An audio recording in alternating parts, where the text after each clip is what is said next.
Je vous propose aujourd'hui non pas une création, mais 5. Nous allons réaliser des bijoux, en particulier des bracelets, mais vous allez voir d'autres bijoux, des boucles d'oreilles, des pendentifs, avec une technique que je ne vous ai pas encore présentée. Nous allons utiliser la pâte polymère, la peinture Inca Gold et les tapis texturés de façon à donner des reliefs. Et vous allez voir que le mariage de la polymère et de la peinture Inca Gold donne vraiment des effets absolument magnifiques. Avant de commencer notre atelier, voici quelques créations que vous retrouverez dans nos tutoriels. Le lien vers ces tutoriels se trouve dans le texte de présentation de la vidéo.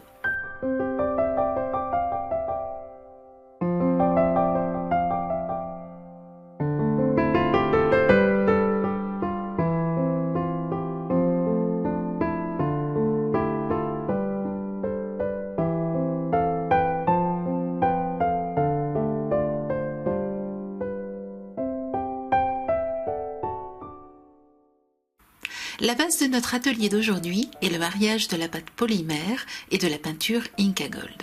Pour que ce mariage soit réussi, pensez à choisir des coloris contrastés. Pour créer des reliefs, nous allons utiliser des tapis et pour réaliser des décorations ou l'effet de boucle, je vous conseille des moules souples.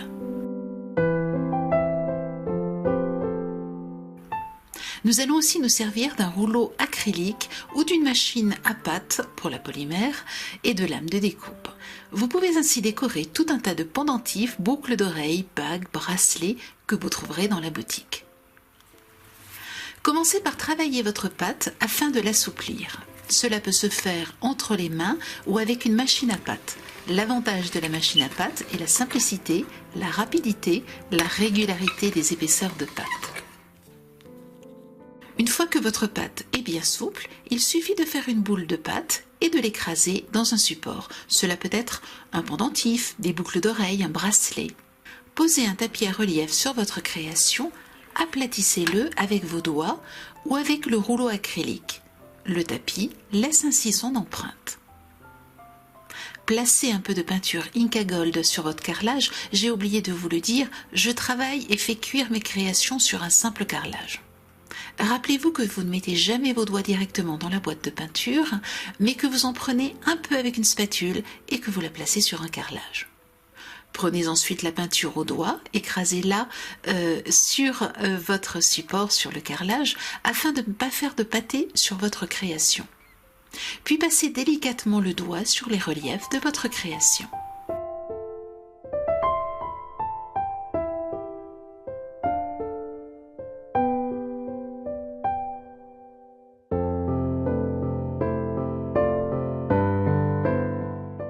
Et voici une autre idée dans un style complètement différent. Vous le voyez, ce sont les mêmes étapes. J'utilise ici de la pâte polymère noire et de la peinture Inca Gold dorée. Puis pour différencier le visage de l'animal du reste, je peins au pinceau le visage avec de la peinture argentée antique qui donne en fait plutôt l'effet d'un doré clair.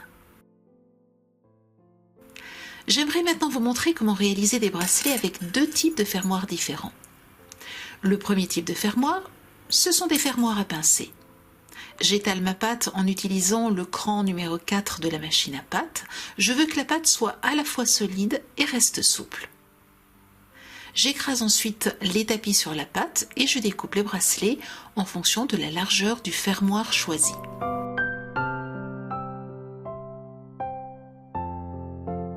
Vous connaissez la suite.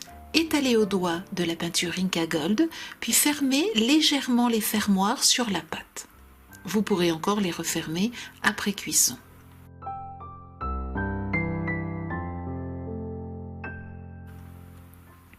J'ai bien envie de décorer le dessus de mon bracelet. J'utilise pour cela un boudin de pâte que je place dans le moule de mon choix. Ici, un moule Mod Podge. C'est un mini cadre que je transforme en ornement.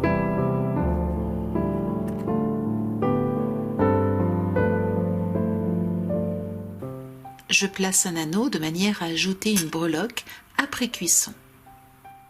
La cuisson se fait ici aussi pendant 30 minutes dans un four à 130 degrés. Je place les bracelets autour d'un petit pot en verre ou d'un emporte-pièce. Le petit ornement cuit à plat et sera collé sur le bracelet une fois que le tout sera cuit.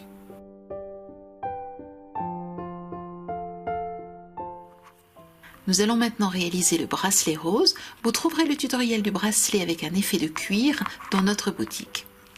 Le principe est exactement le même, seules les couleurs changent. Je commence par travailler ma pâte polymère rose clair, puis je la passe dans la machine au cran numéro 4. Comme pour les autres créations, j'applique un tapis à relief sur la pâte, puis la découpe à la taille souhaitée, mais pas plus large que l'ornement que je vais utiliser pour réaliser l'effet de fermoir.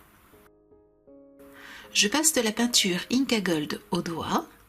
Ici, je mets dans un premier temps de la peinture argentée antique, puis je passe une deuxième couche avec de la peinture Inca Gold argentée, de façon à obtenir les deux nuances. Tout à l'heure, j'ai créé un ornement, cette fois-ci, je crée un fermoir, toujours de la même manière en écrasant de la pâte polymère dans un moule, puis je peins complètement ce fermoir au pinceau, avec de la peinture Inca Gold argentée. Le vrai fermoir de ce bracelet est constitué de deux éléments que l'on met aux extrémités du bracelet, sachant que ces extrémités se superposeront. Je prépare donc l'emplacement des aimants que je collerai avec de la colle forte après cuisson.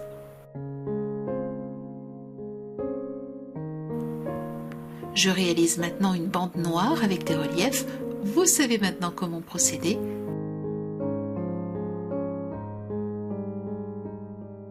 Et je la place sur le bracelet dans le fermoir.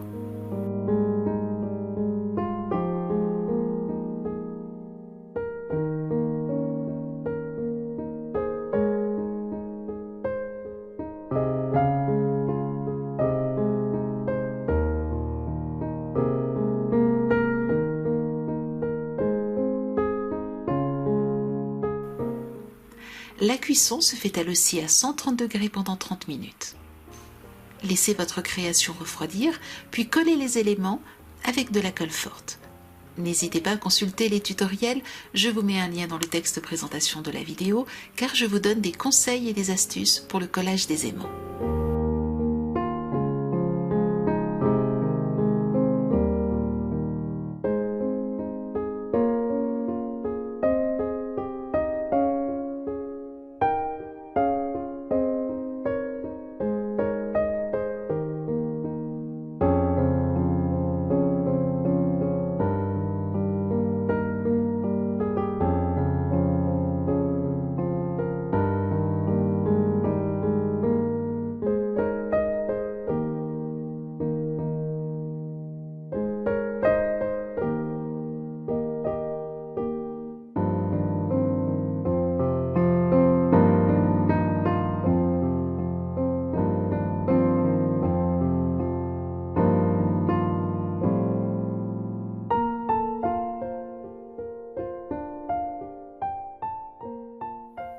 Comme toujours, vous retrouvez dans la boutique tous les produits que j'ai utilisés dans cet atelier et dans les tutoriels associés. Je vous souhaite une très belle semaine créative et je vous dis à très bientôt. Au revoir.